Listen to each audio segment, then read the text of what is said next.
Hey people, welcome back to another episode of the Jagged Edge. This is Ian here along with Chris. What's up, everyone? Hey, thanks for joining us again. Coming off our last show, which was Switch, wrapping up first season of Legion, and all of that good stuff as usual. We got tech news, gaming news, movie news, chock full because it's like the Yes. month that keeps on giving. To be honest, but Yes. Definitely giving next week. yeah, even a bit. There were just a few blah things this week too. Thinking movie wise and uh, Yeah.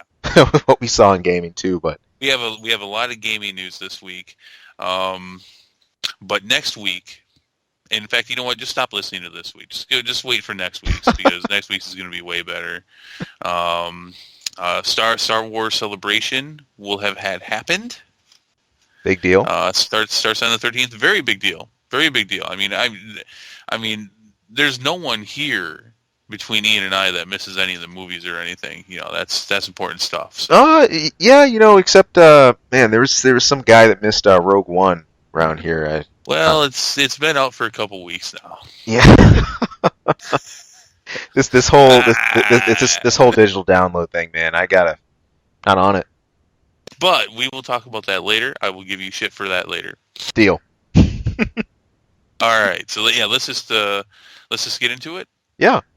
I think one of the first pieces we were looking at, some news we saw come along this week was about the Nintendo Switch and the Mini. Do you want to talk about the Switch? Because I'm mean to the Well, Switch. based We need off to talk based about the off of Switch. what you were saying last week, it's part of why I'm bringing it up. I mean, hey, if you don't get your Switch smear in at some point during the show, I don't think it'd be Yeah. complete. Yeah. But to be fair in context, you did see a little more up in arms about the Nintendo Mini issue. So let's jump on that one Oh, first. don't even. I'm mad about the mini. All right. Okay. So, all right. Yeah. So recent reports came out that hey, all right, yay for the Switch. The Switch is on par to not lose money this year. All right, way to go. That's exactly what you want to see from a 30-year-old gaming console company. We're not losing money this time. Woohoo! So there's that. They're on par. What? Okay, no, that's good. That's actually good. I mean, that's happened a lot with consoles. Like it's not really even a secret that Microsoft took a huge bath on the Xbox to start with. In fact, they said they were Yeah, losing huge amounts of money with every console. With the larger plan, which was successful, of doing much better with the 360. Very successful plan for them. So it happens. It happens. Sometimes you take a loss for the greater good. But hey, all right. The Switch is doing well enough that Nintendo's saying, "Hey, we're not going to lose money on this thing this year." So that. All right, no, that's good. I'll give them props for that. More importantly, though, is what came out is that they're actually going to give a crap about demand, in particular for the Mini as well. Now, when the Mini came out, I was out of work. I was less than 1 month from having major surgery. Wasn't working, so money was tight. So I couldn't get one then. But I didn't think much of it because I'm like, well, this thing's huge. Everybody wants a Mini. Of course, they're going to have a hard time, you know, keeping them off the shelves because they're going to just order so many. And no, no. Granted, I have not been a Nintendo follower for a while. I mean, I think the last console I had was a GameCube. Wii's a lot of fun, but you couldn't turn around without finding a Wii, so I never bought one. And that was kind of what I thought. Is that hey, right. Nintendo keeps their stuff well in stock. They don't. Very scarce. Very scarce. I remember when I got back to work, one of the first things I did was I looked up. Okay, so where am I going to get a Mini from? Nowhere, because they're between $200 to $300. At least at that time, they're down to about 130 to 150 now. There's no way I'm paying that. No, no. It's ridiculous. So yeah, Now, okay. So I'm dragging on here. The news is though is that Nintendo's going to be more attentive towards these demands, and so they're going to start restocking at a much faster and much wider base for their Switch and Nintendo Minis. Good. You know, speaking of that, I'm wondering if that whole stock issue, for better or for worse, is going to run into the SNES mini.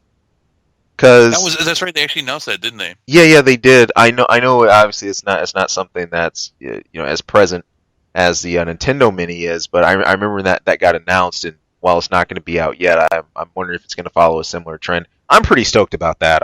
Super Nintendo was a pretty near and dear era for me. Like I felt that and Sega were kind of running right alongside each other. There were games I loved on both sides, but They well, announced the games for that one. uh, I don't have a list for that. I didn't see it. I just know that the console will be there. I'm sure it's been discussed a few places, but I couldn't give you a list now. Well, hey, why don't you talk about the Switch for a minute, and I'll see what I can find.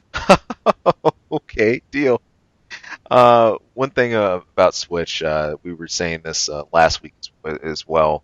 Uh, it's likely not going to be as much the hardware that carries things as it is the games and the end of it, the titles that we're interested in playing. One of the things that I'm really glad is coming out on Switch, and I'm curious what it's going to take advantage of, if it can take advantage of much of it, is Sonic Mania. Talked a bit about this on our release show for just upcoming games in 2017, stuff to look forward to. Super amped because this is that crazy mashup of Sonic CD, Sonic 3 and Knuckles, reimagined levels, everything else. Finally, in a 2D, not weird 3D style and everything. But I'm really wondering how Switch is going to be taking advantage of it because they have a page up about it. It's actually on the official release site on Nintendo. And they have a brief write-up, but they didn't get into any specifics of uh, how it's going to use the Switch architecture differently from the release that you're going to have on Xbox or PlayStation. Kind of weird. I was just going to ask if that was going to be exclusive for Nintendo. It's not. It's not. That's good. It's going to be multi. Yeah, that one. That one needs to be multi-platform. That'll be. See, now I talked about this last week. Where did I actually talk about that on the show? How I'm going to compare the Switch with the other consoles? Yes, you did. Or was it? If I Okay, that wasn't recall. on the show. That wasn't off there. Okay, so that'll be the first judge. That's coming out this month. The Sonic Mania.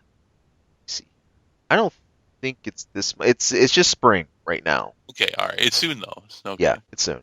Okay, that'll be the first one right there. Now, granted, the console hasn't been out very long, but you can still do a comparison by ratio. So that'll be fun. Also, I did check, and there is not a confirmed list of SNES minis games yet. But Okay.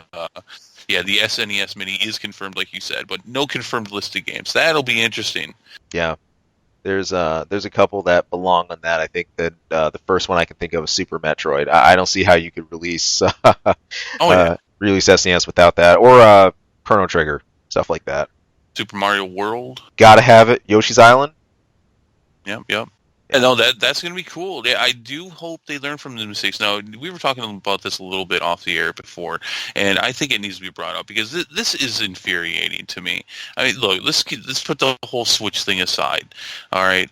All right. What bothers me the most, the two things bother me the most out of this. One, you put out something as awesome as the NES Mini. That is a great concept. People don't, I mean, there have been ways for well over a decade now, probably longer, but at least in a way that is obtainable, very obtainable for people to get something that is just as functional as the NES Mini for well over a decade now. But they want the nostalgia. They want the tiny console. They want the Right. controllers. They want it to be official because that's, especially back then, back in the day with the NES, that's what Nintendo was all about. It was all about that Nintendo seal of approval that was on every cartridge, that was on every game you bought. That was a big deal then. So, you could get this other ways, but you want that official thing. It really bothers me that they let this happen, and I'm still not totally convinced that the shortage of the NES Mini wasn't intentional.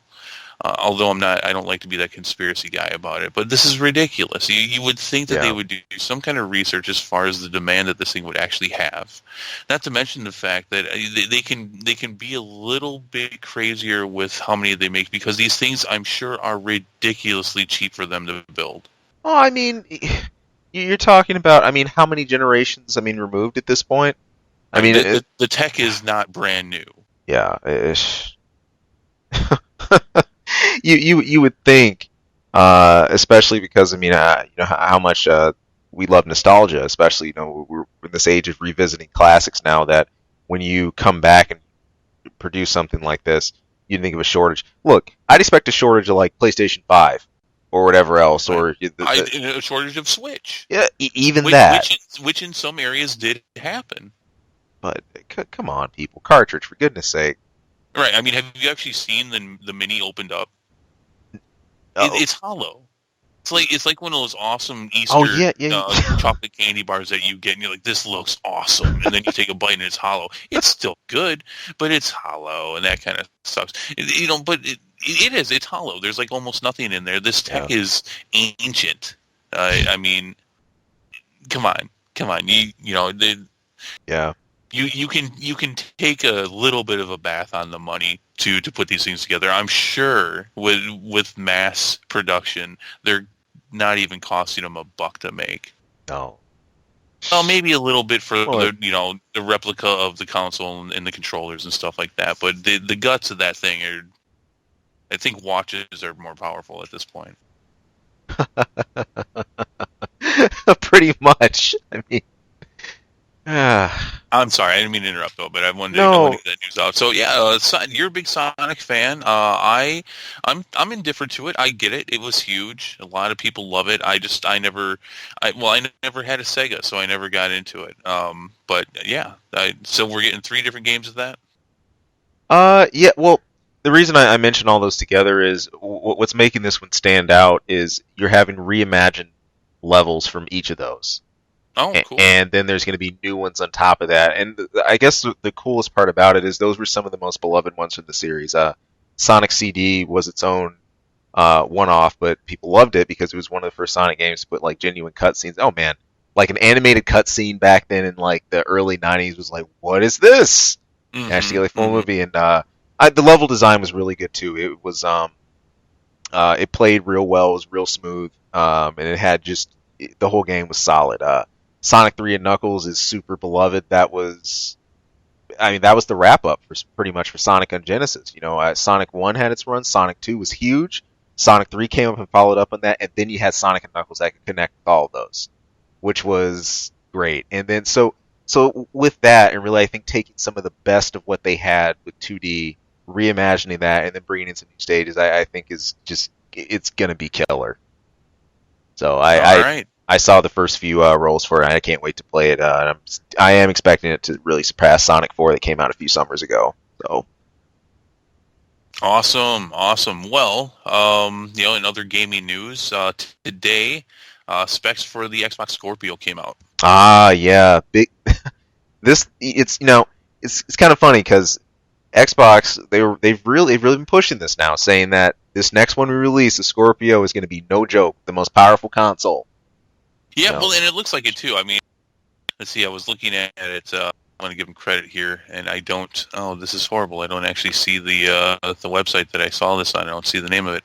Oh, that's horrible of me. Anyways, so I'll get it while we're talking about it. But it gave the actual specs, which is something that they released. Kotaku. Thanks for you. So thank you, Kotaku.com. Yep. They came out with this. They talked a bit about the announcement and what they quoted Microsoft a bit on this. But it gave a nice example of the 3 more powerful. Well, I guess not more powerful because the Xbox One wasn't even as powerful as the original PS4. But it gave a side by side of Scorpio, Xbox One, and the PS4 Pro.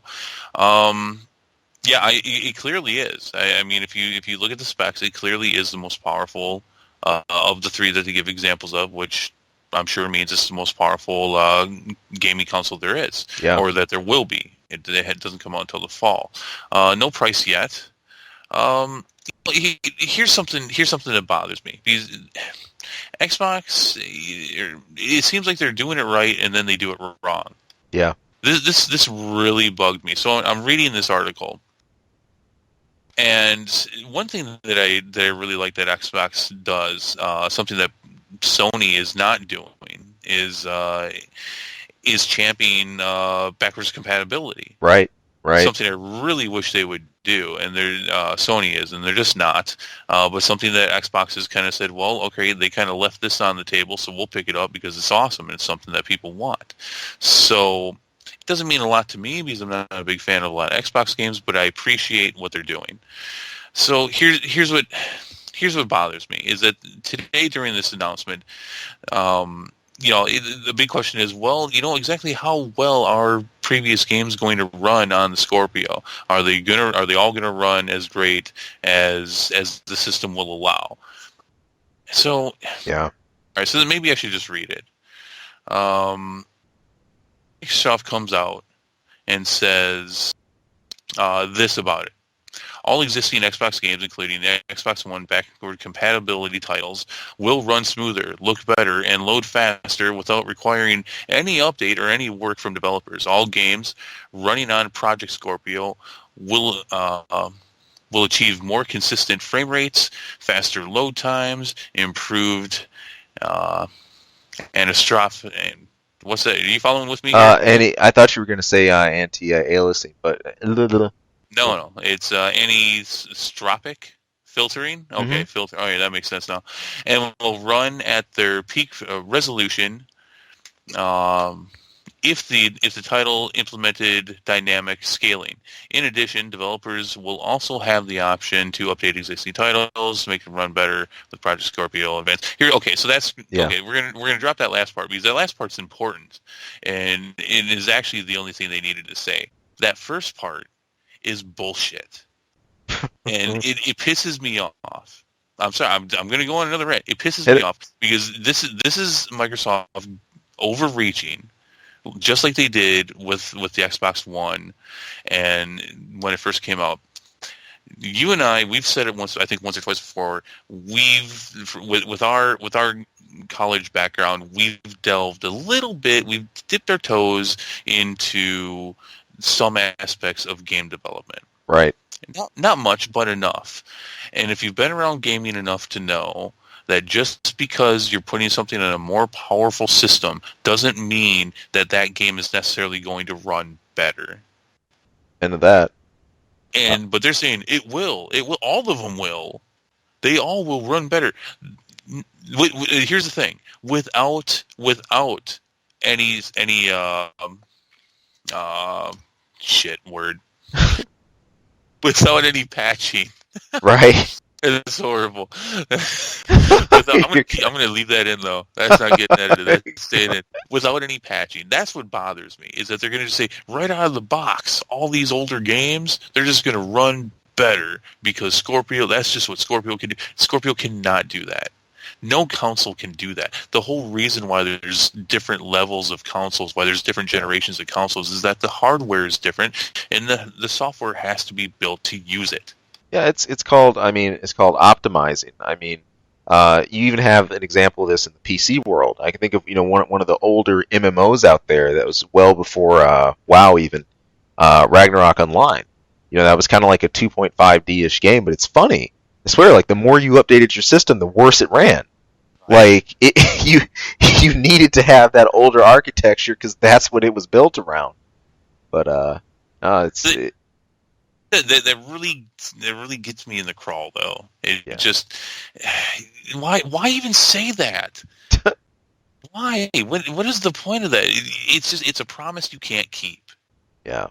And is it really going to matter in the long run with this thing? Well, I mean, they're pushing backwards compatibility pretty strongly, so it actually might for a fair amount of people because that's something that I'm sure a base of their buyers are going to want, and it's just something they can't deliver on. Now, if they said if developers can support and patch those games to optimize on the system, absolutely. But you can't just say, "Oh, it's just going to run better," just 'cause. Yeah, in regard, I mean, I know there's this whole mention of the anisotropic filtering and everything else, load time. Look, this is a really important snapshot to take.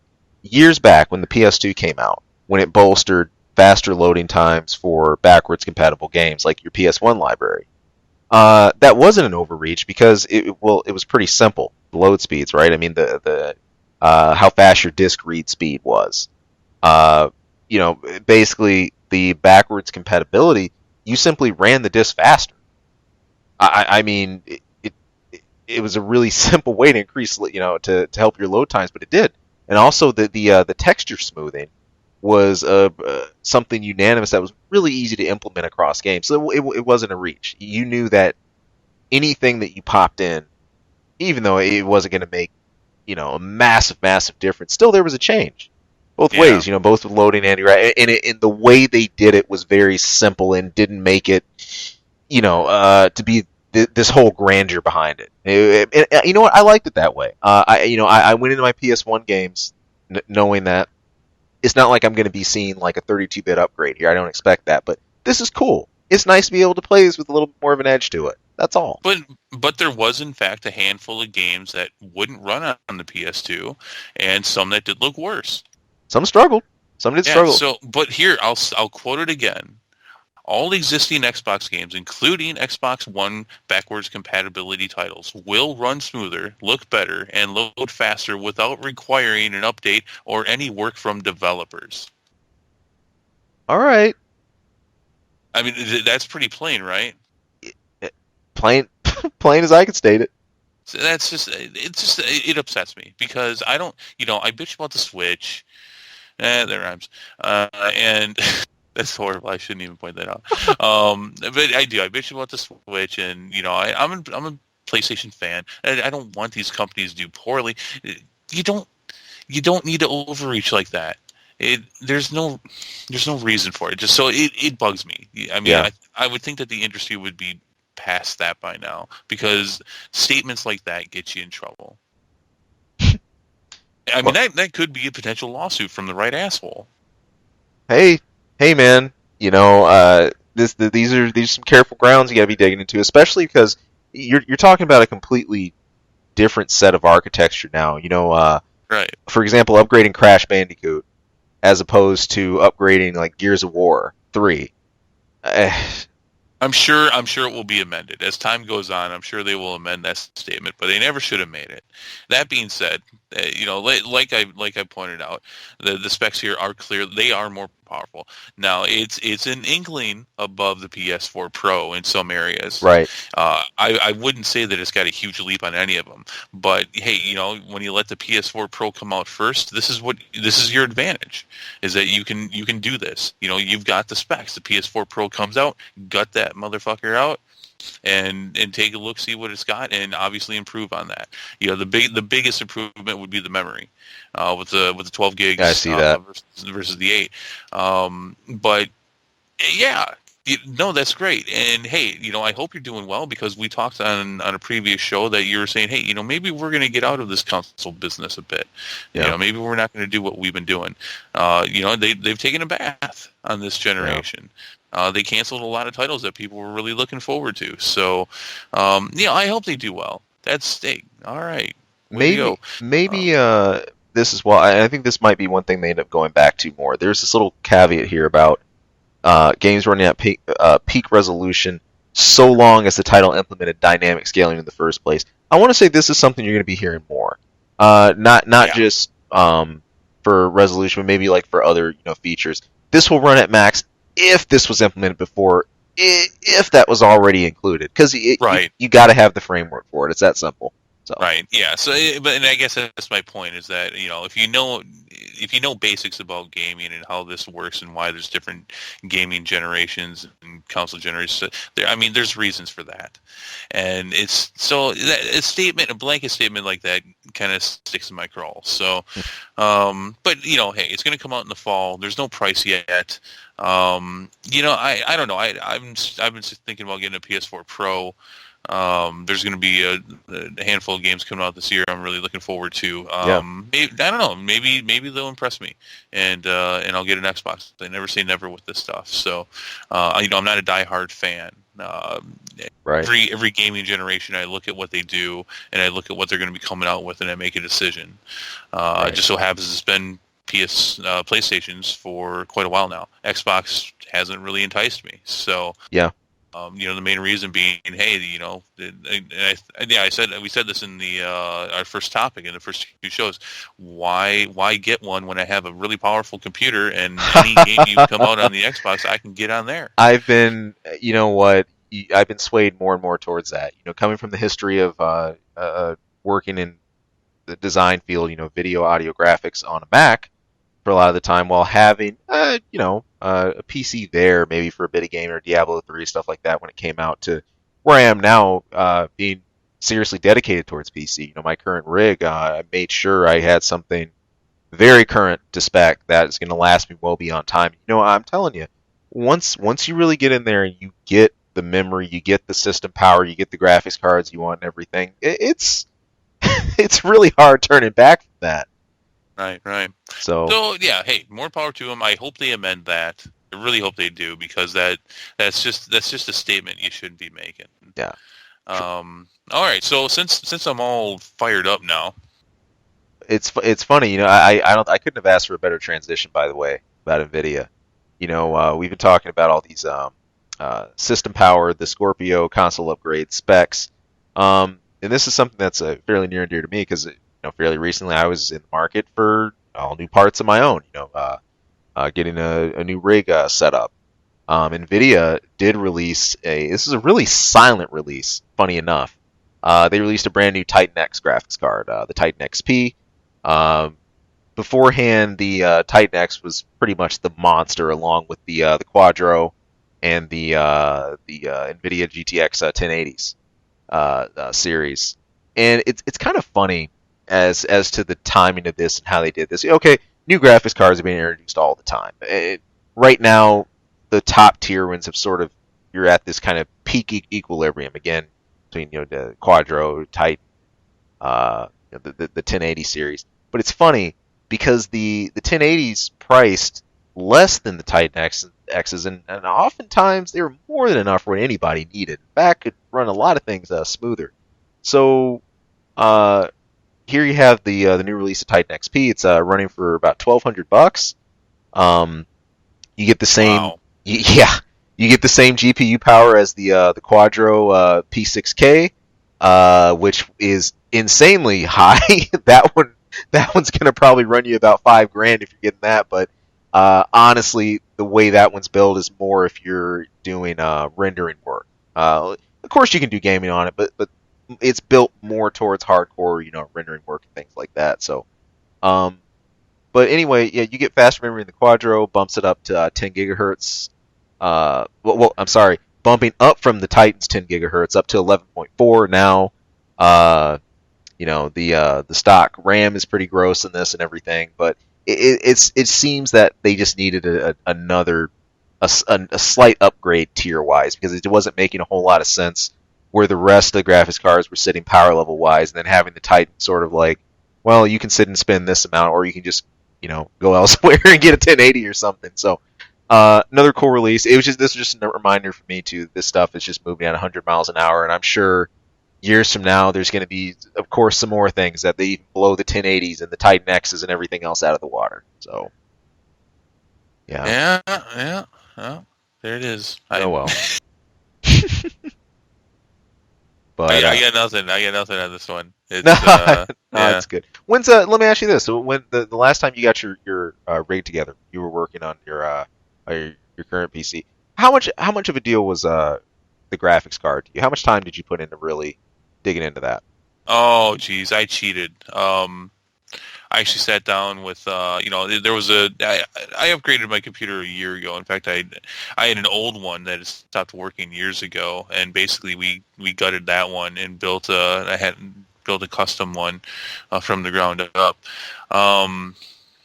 Geez, before that I was just using a stock Dell that I'd used for some years. Right. Oh, geez, what was the question again?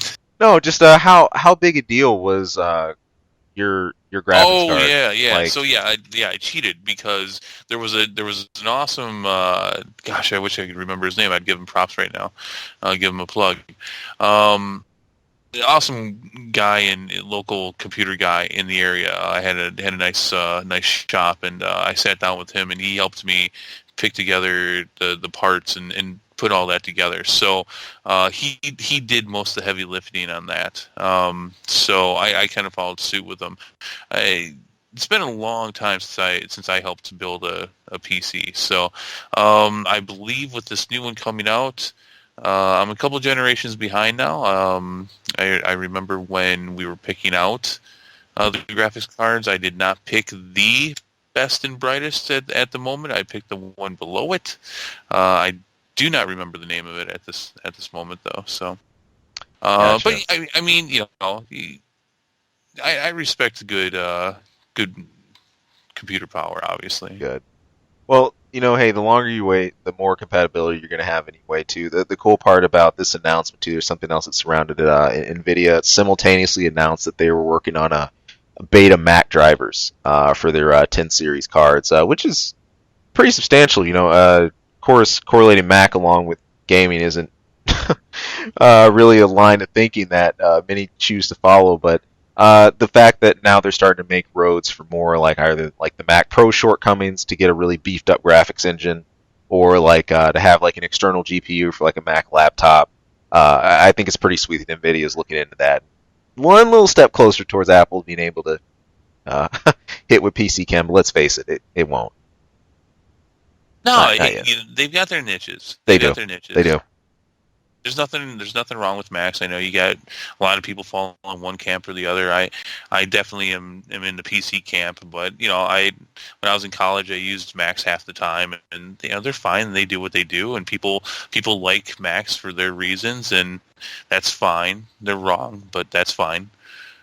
Oh no, I'm joking. Hey, that's No, I'm with you. good for them. People like what Mac delivers. People like what PCs deliver. I'm not that. Despite what you hear from me when it comes to consoles, I'm really not a hater. I'm sure it doesn't come off that way. No, I mean you're. I tell you what, less hater, more passionate fan. Yeah. Well, Yeah, that's fair.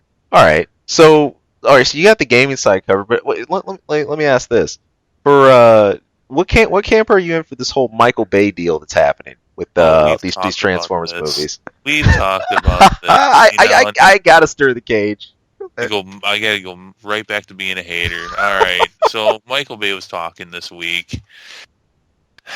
I just want him to go away. I just want him to go away and leave my Transformers alone. But now he's actually saying, just the fact that he says it, and there may not be anything to it, but the fact that he just has the guts to say it, that he's like, hey, about a year ago, a bunch of writers got together and just came up with all these different ideas for Transformers movies and such. Like, for example, despite the garbage that's coming out in a couple months, there's also been talk of a new all CG movie, which may or may not be related to the current garbage Bayformers. There's going to be a Bumblebee spin-off. But Michael Bay was saying today, or sometime this week, that he would be interested in directing another Transformers movie. Oh man, I just want him to go away. I don't want it. I don't want to say it with malice. I just go. For some reason, he's attached to this thing. He actually, just go away. not before another explosion. I'm sorry. I mean, I don't like to root for anything to fail, but I really want this movie that's coming out to fail. The last night, I think it is. I'm not even paying attention to it. I've seen the trailers. Just, Yeah. What are your feelings on it, Ian? I remember when the first one of these was announced. I was actually pretty happy to hear about a live action Transformers. First thing that hit me, okay, I'm already a mecha fan. Said this could be pretty sweet. Transformers was something I grew up with. Not as close as you did, of course. I think you definitely have, I think, more background in the general knowledge of the series. It's in the blood. It's in your bones, marrow at this point, man. But as an 80s kid, it's there. Yeah, but very soon, just the luster that really just kind of gave way to this Madden slash Call of Duty of movies of this similar formula. Devastator's balls Is it, in the second one. That's what did it.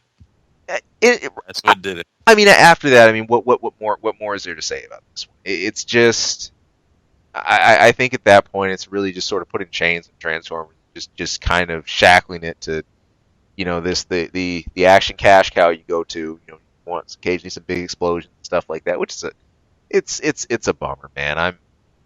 It is. I'm crying right now. No, I'm not joking. No, it's crushing. In the inside, I am. Yeah, the first one was great. Even it was okay. It was okay. It was a great idea that they actually attempted it, and it came out okay. It was fun. It was live action. A lot of things that people didn't like. Say that's all right though. It was a live action Transformers, and it did all right. Right. It delivered in some regards, and then the second one came out, and it was just horrible. The third one was better than the second, but the crap I took in the toilet earlier was better than the second. So this last one was just really, and this I don't. Just stop. I really, and if the only way for these to stop is for this one to fail, just, and I think there's a good chance. I think there's a good chance that this one will not do well. I think people are sick of it, and yeah. But we'll see. We'll see. I'm probably wrong. Well, it's sort of along the line of speaking of movies that I think had some backlash against them right out front. I mean, look at Ghost in the Shell. I was excited for this. Yeah, same. This is one we've definitely spoken about a bit, and the amount of weight just that name carries in terms of what this did for cyberpunk. I mean, I've called it this a number of times. I call it the Blade Runner of anime. I'm sure an argument can be made for what Akira did in that respect as well. Yeah, I'm going to ignore your comment. Yeah, I figured you would. I'm in the Akira. No, I got no hate for Ghost in the Shell. I was looking forward to it. Yeah, but this was one last weekend turned out to be pretty crazy for me. I actually didn't end up going to see this opening night. I was already on the fence about doing that. Then I had friends saying, you know what, go into this objective. Don't read into it too much. Whatever, just come into it open. I get all that. But just looking at some of the opening reviews for this, and just as far as where it really, box office wise, it was pretty anemic. This had about, what if I recall, domestically about $110 million budget, pulling in about 20 million of that. Man, that's pitiful. For swinging for the fences blockbuster. I think that doesn't even cover Scarlett Johansson's cost. No. Just a real, just a weak showing. It's really too bad, box office wise, because this is something that I think for years people have thought about as, man, if done well and done right, this can be a freaking smash hit, even if you don't know anything about the anime. So, man. But I just became completely uninterested. I mean, it looked fun. It looked interesting. Definitely looked intriguing. I mean, I'm not a huge fan of the anime, but interested enough. Yeah. But I just started hearing the reviews, and you should see for yourself. I mean, reviews are a good basis to go off of, but not anything for a definitive answer. Right. I'll watch this when it comes on a DVD. But sure.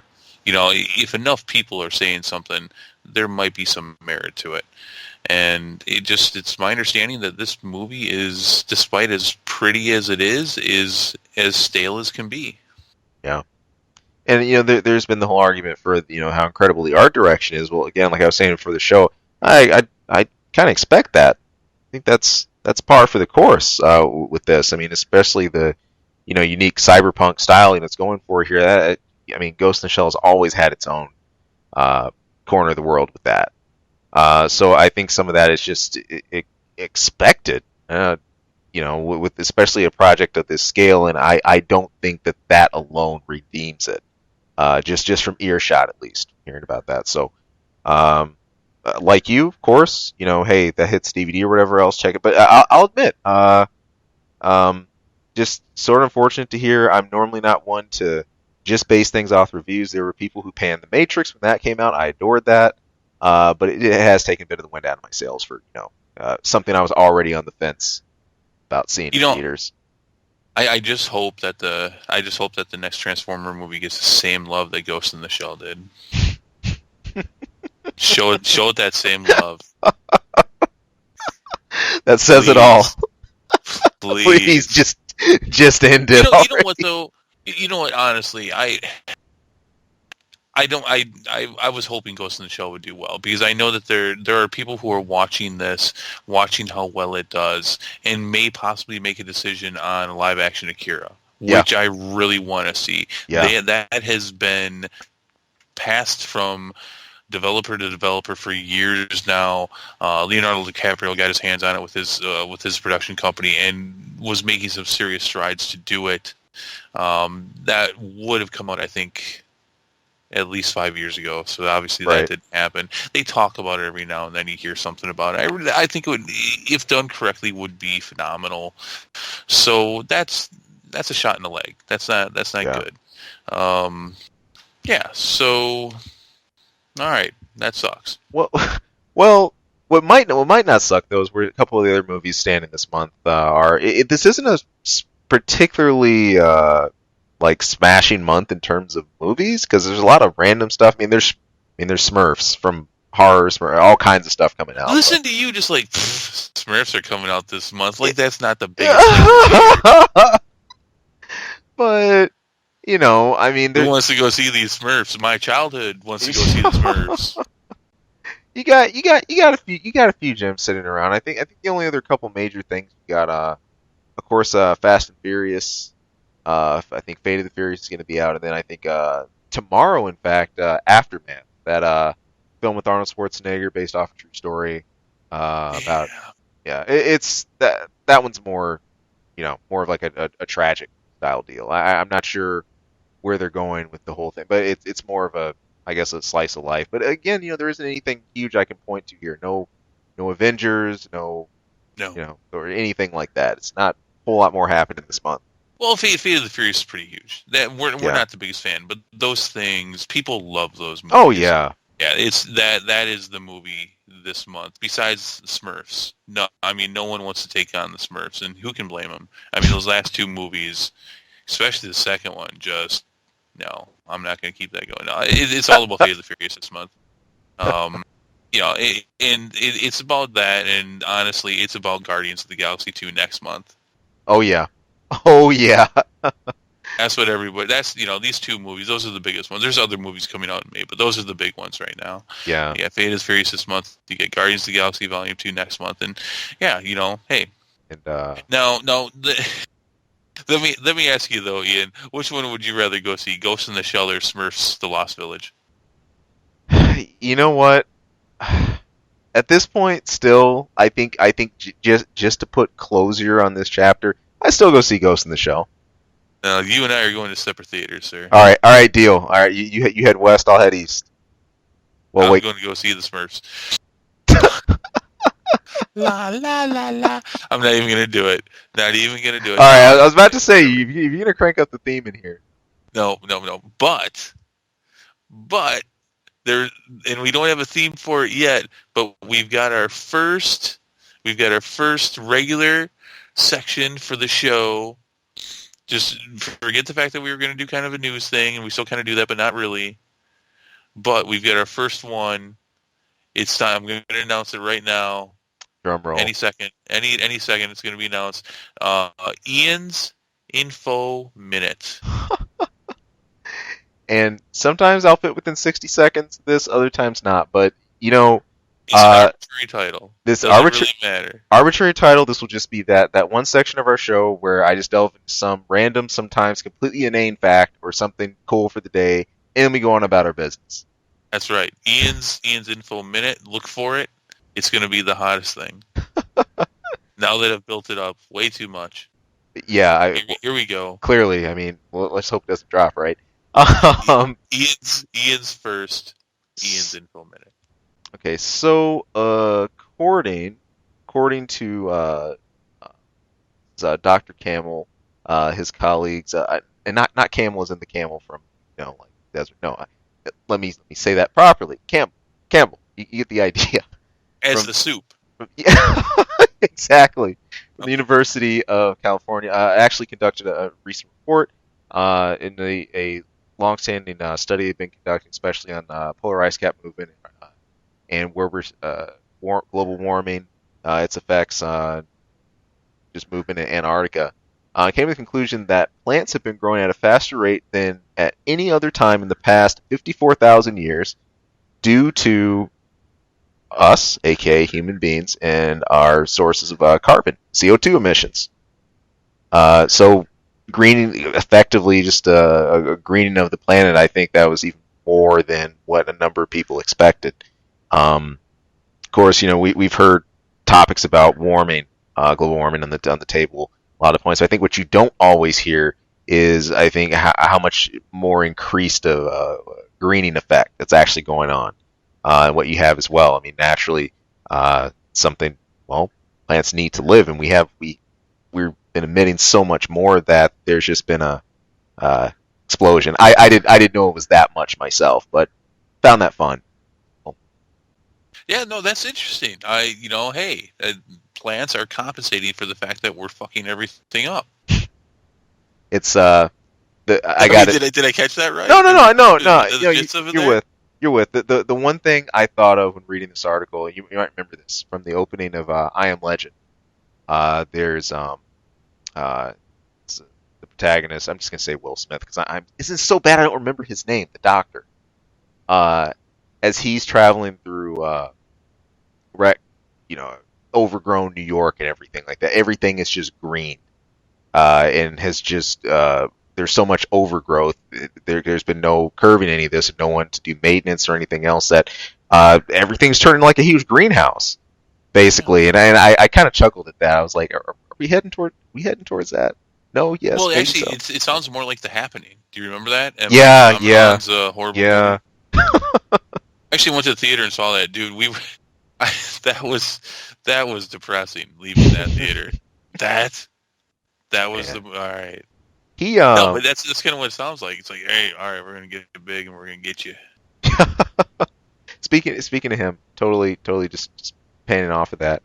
If you remember the movie Unbreakable, with Bruce Willis and Samuel L. Jackson, the film he's releasing, it just released recently. In fact, about the guy with the multiple personality disorder. Mm-hmm. Is directly linked to that movie, directly linked to Unbreakable. So, yeah, you must have listened to our third episode because we talked about it. We did go into that.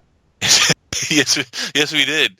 Wow. And that everyone is the first and the last of Ian's info minute. ending on a completely elderly note. I think we can leave it at that. No, that was. Is there anything else for Ian's info minute this week? No. All right. No, we did. We talked. I think I'm almost positive. Episode 3, we talked about that. Yeah. In fact, we talked about it in reverse because I've just spoken about it as it coming from Unbreakable into that, but I believe you mentioned it as that movie going into Unbreakable. Yeah, it was this. Thank you. I just couldn't remember that title. And we're getting a sequel. I think it's kind of a sequel to both. Yeah. Exactly. So. All right, but that's brushed under the rug. At least we brought it up again. So Ian's info minute. I think that was less than 60 seconds. I know it was definitely more. Okay. Well, no. Come on. Breaking the story. I know. Don't count tangents. Breaking the story. I know that was under 60. No, it was great. All right. Every week we're gonna do that. All right.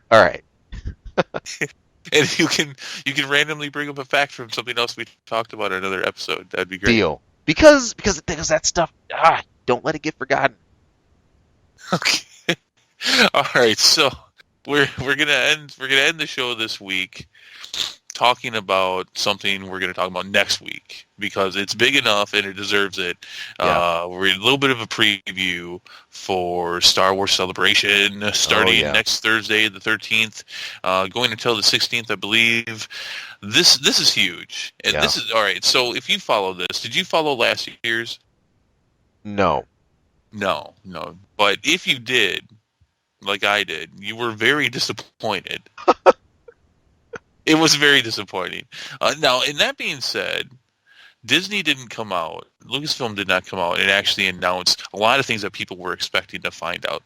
And I think that's actually the case for some of this year. But there's been a lot of rumors and a lot of official, unofficial talk about what we're going to get this year. But the big thing last year was the season 3 trailer for Rebels was huge. But the trailer for Rogue One was actually fairly disappointing, and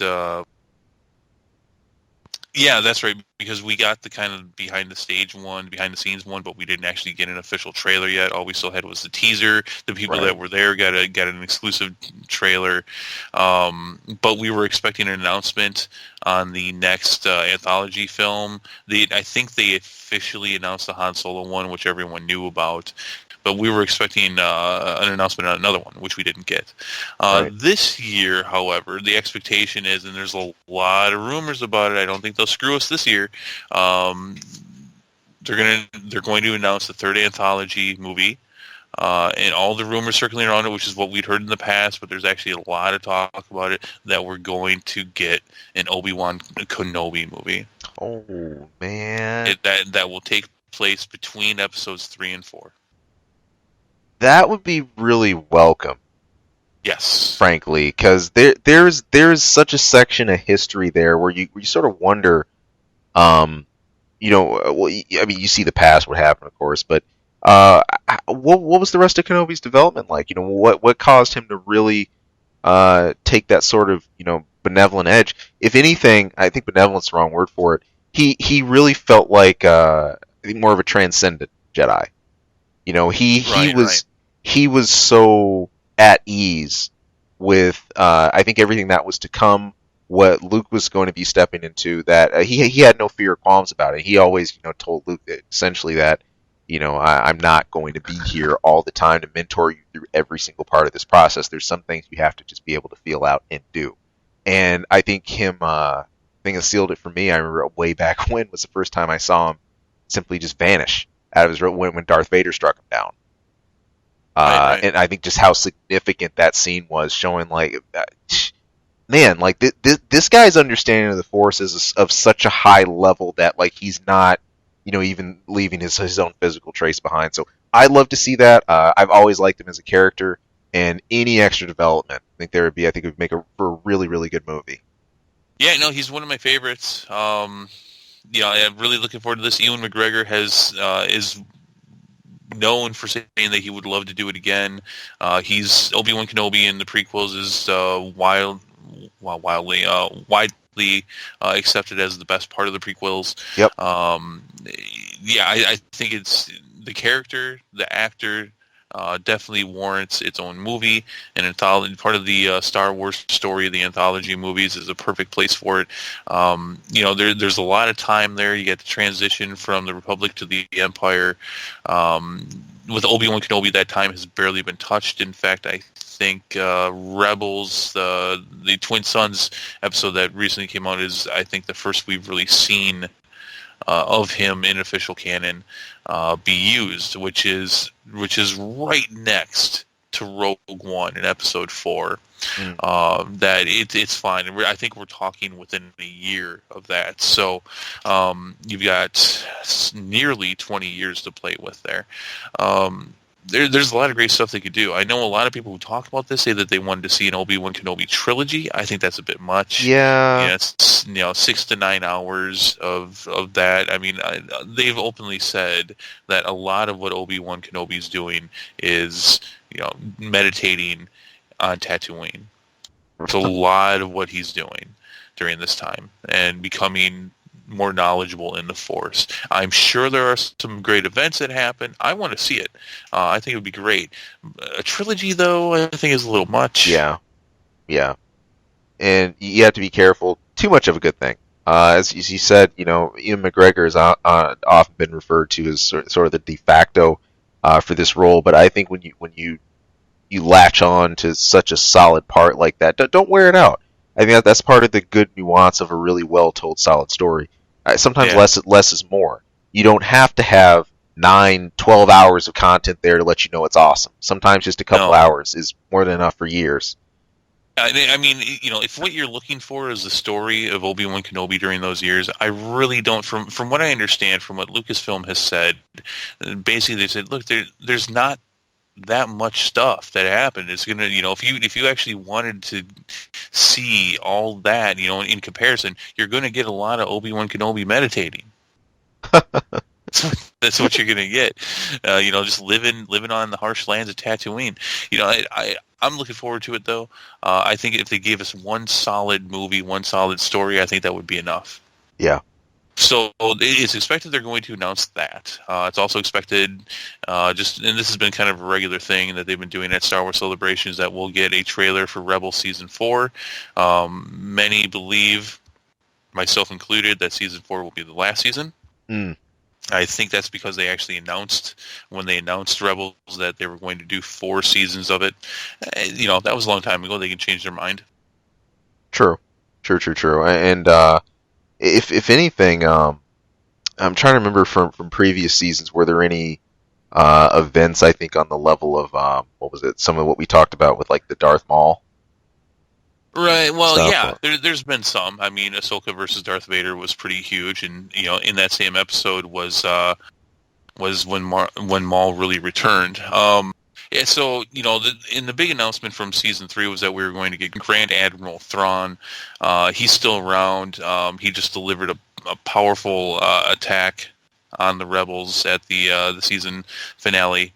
So I think we're going to see that. I think a lot of what we'll see is the story around Thrawn and how that affects the Rebels going into Rogue One and A New Hope, which we don't see Thrawn there. It's going to be interesting. I do think they're going to wrap it up with Season 4. I think we're going to find out what actually happened to Ahsoka, if she died or not in that battle with Darth Vader. And I think we're going to find out what happens to the crew. Because there are a couple things. You see a couple things in Rogue One about the Rebels crew, but not much.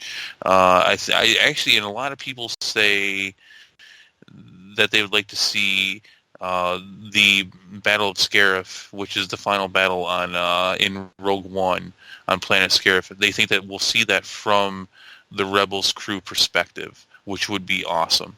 To spend even a couple episodes, probably just one episode, doing that would be a lot of fun. You would be able to appreciate that more, Ian, if you've actually seen Rogue One at this point. But you haven't, so no. But yeah, I think we'll get a trailer for that. That's kind of been par for the course of the last couple of years. A lot of people are talking about a Carrie Fisher tribute, as well as some kind of definitive word as far as what they're going to do since her untimely death. When it comes to the episodes, in fact, they did announce that they're not changing anything for episode 8 when it comes to Carrie Fisher. But obviously, they have to do something when it comes to episode 9. Right. It's being said that they're going to announce something with that. But the big thing, as if all that isn't awesome enough, is that they have announced we will get the first trailer for episode 8. Hey. Can't nice. wait. Cannot wait. I'm going to have to wait. I don't know how I'm going to wait, but I'm going to, episode 8, first trailer. And I'm thinking back to the last PR rollout for the episode 7's release.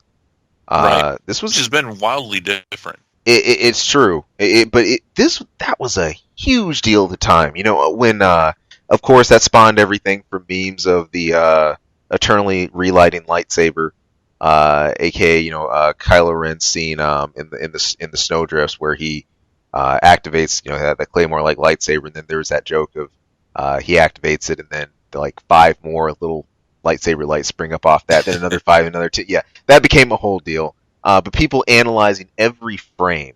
I was one of them. Yeah, I know. I know you were.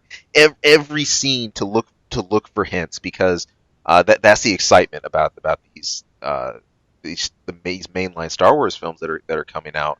Massive revelations are happening each movie.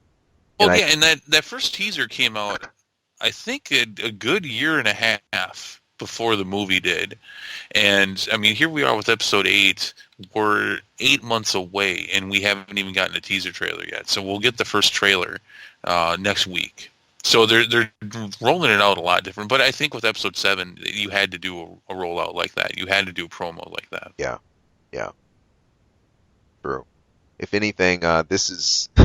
I'm kind of smiling about the whole Star Wars hysteria, because I think I'd argue this is generating more mania than or as much as the FF7 remake. People freaking out over each frame of that.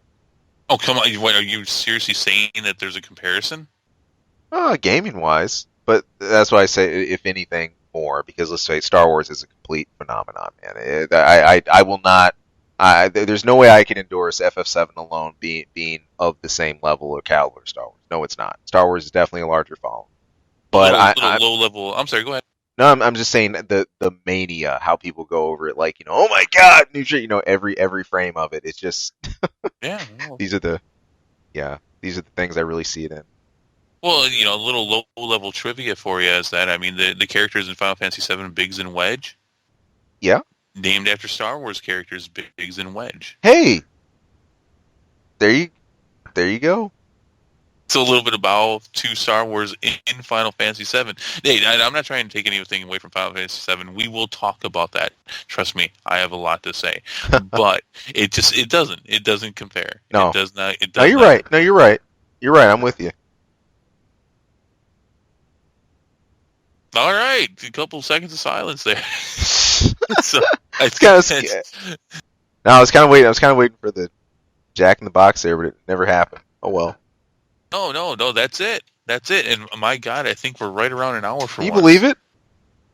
I don't. That, and I mean, to think. I mean, you could have had just some kind of witty transition right there, and then boom, we would have been good. But hey, you can't always have witty transitions. You can't. Well, I think we'll just celebrate, wrapping up in good time, right here. Yeah. But, hey, people, we'd be under an hour if you wouldn't have taken 15 minutes with your Ian's info minute. And if it hadn't been for your rants, hey, who knows? We'd even be under time. Without my rants, we wouldn't have a show. for another time, for another story. But hey, everybody, if again, thank you for listening. If you got thoughts on